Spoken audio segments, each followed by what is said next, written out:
नागपूरवासियांनो, प्रथम आपणा सर्वांना अंतःकरणपूर्वक अस्सलामु अलैकुम. आपण सर्व या देशामध्ये राहतो आणि आपलं भाग्य आहे की इथे अनेक धर्मांचे लोक गुण्यागोविंदाने राहतात. खर तर हा परस्पर सलोखा, ही सद्भावना, हा बंधुभाव, हा भाईचारा, हा आपला महान वारसा आहे. भारतासह महाराष्ट्रामध्ये सुरुवातीपासून सगळ्या संतांनी, मग ते वारकरी असोत की इतर कुठली, सगळ्या सूफींनी आणि सगळ्या समाज सुधारकांनी, महात्मा फुले असोत, ज्योतिबा की आदरणीय राजर्षी छत्रपती शाहू महाराज असोत, शिवराय असोत, डॉक्टर भारतरत्न डॉक्टर बाबासाहेब आंबेडकर असोत, कबीर असोत की बुद्ध असोत, या सर्वांनी आपल्याला सलोख्याचा, सद्भावनेचा, बंधुभावाचा महान संदेश दिलेला आहे. तो जोपासणं आपलं कर्तव्य आहे. नुकतीच पैगंबर जयंती साजरी झाली. कुराणाची तर ठाम भूमिका आहे की या जगातील सारी माणसं, अखिल मानवजात, देश कुठलाही असो, रंग कुठलाही असो, भाषा कुठलीही असो, सारी माणसं एकाच माय बापाची लेकरं आहेत. तुम सब एक आदम हवा की संतान हो.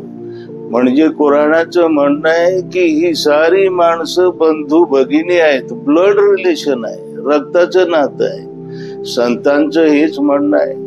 पैगंबरांनी म्हटलेलं आहे, कुणा अरबाला, कुणा अरबेतरावर श्रेष्ठत्व नाही, कुणी अरबेतर अरबापेक्षा श्रेष्ठ नाही, गोरा काळ्यापेक्षा श्रेष्ठ नाही, काळा गोऱ्यापेक्षा श्रेष्ठ नाही. अरबेतर, गोरे काळे, तुम्ही सर्व आदम पासून आहात, आदमची संतान आहात. आणि माणसाचं मोठेपण, माणसाचं श्रेष्ठत्व ना तर त्याच्या वर्णावर, ना त्याच्या वंशावर, ना त्याच्या भौगोलिक प्रदेशावर, तर त्याच्या चारित्र्यावर आहे, त्याच्या शीलावर आहे. तकवा हा गुण ज्याच्यामध्ये अधिक असेल तो अल्लाहला अधिक प्रिय आहे. ही कुराणाची आणि पैगंबरांची भूमिका आहे. आपल्या संविधानाची मूलभूत तत्व आहेत 4: स्वातंत्र्य, समता, बंधुता आणि न्याय. त्यामध्ये समता आणि बंधुता हे आपण स्वीकारलेलं आहे. स्वातंत्र्यानंतर आपण रोज प्रतिज्ञा करतो, भारत माझा देश आहे, बरोबर ना? सारे भारतीय माझे बांधव आहेत. प्रतिज्ञा म्हणजे काय? सौगंध, कसम, ओथ. आणि एकदा नाही, रोज शपथ घेतलेली आहे, बरोबर ना? शाळा कॉलेजेस मध्ये आठवत असेल, सारे भारतीय माझे बांधव आहेत. या बंधुत्वाला आज तडा लावण्याचा प्रयत्न करत आहेत काही लोक. द्वेष पसरवण्याचं काम करत आहेत. समाजात, जातीमध्ये भेद करण्याचा प्रयत्न करत आहेत. आणि हे अत्यंत दुर्दैवी आहे. कुणी सांगावं त्यांना की वेड्यानो, हा जन्म आग लावण्याकरता नाही रे, माणसं जोडण्याकरता आहे. पैगंबरांचं तर म्हणणं आहे, मी तुम्हाला सांगू, नमाज, रोजा, हज, जकात साऱ्या सत्कृत्यांपेक्षा श्रेष्ठ असं एक सत्कर्म. लोक म्हणाले, जरूर सांगा कोणतं आहे ते. पैगंबर साहेब म्हणतायत, ऐका, जोडा त्या 2 बांधवांना ज्यांच्यामध्ये वाद आहे, तंटा आहे, हे श्रेष्ठतम सत्कर्म.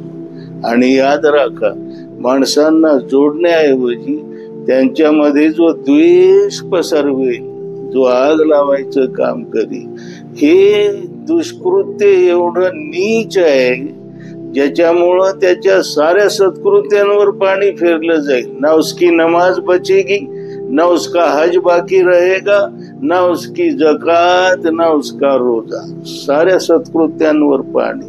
जोडायचं काम करा. जन्म माणसं जोडण्याकरता आहे.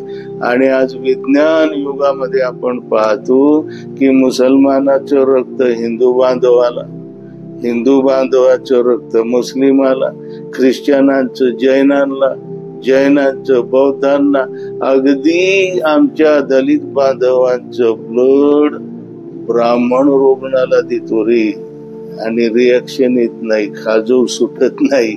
अवयव दान करतो आपण, नेत्रदान, किडनी ट्रान्सप्लांट, लिव्हर ट्रान्सप्लांट.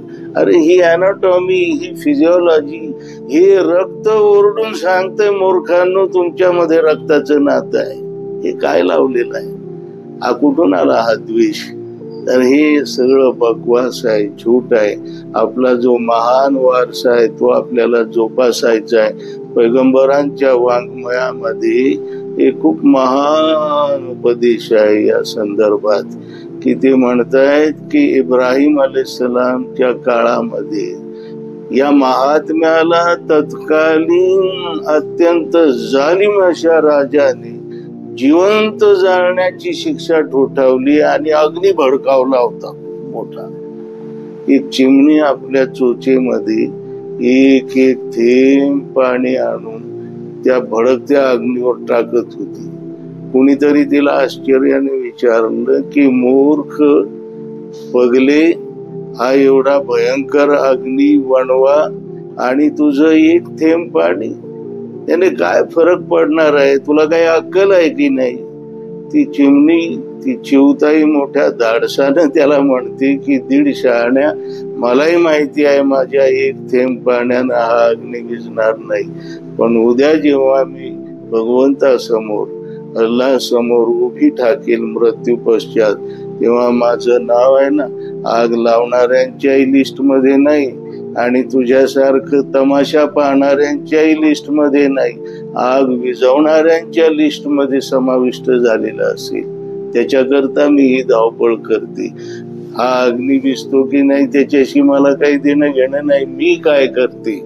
तेव्हा आपण सर्व नागपूरवासियांचं आद्य कर्तव्य आहे की हा द्वेषाचा अग्नी जो भडकू पाहतोय याच्यामध्ये एक एक थेंब आपण प्रत्येक नागरिकाने, कुठलाही असो धर्म, कुठलीही असो जात, एक एक थेंब पाणी हा द्वेषाच्या अग्नीवर टाकण्याचा प्रयत्न केला तर निश्चितपणे इथे शांतता नांदेल, इथे बंधुभाव, सलोखा, सद्भावना प्रस्थापित राहील.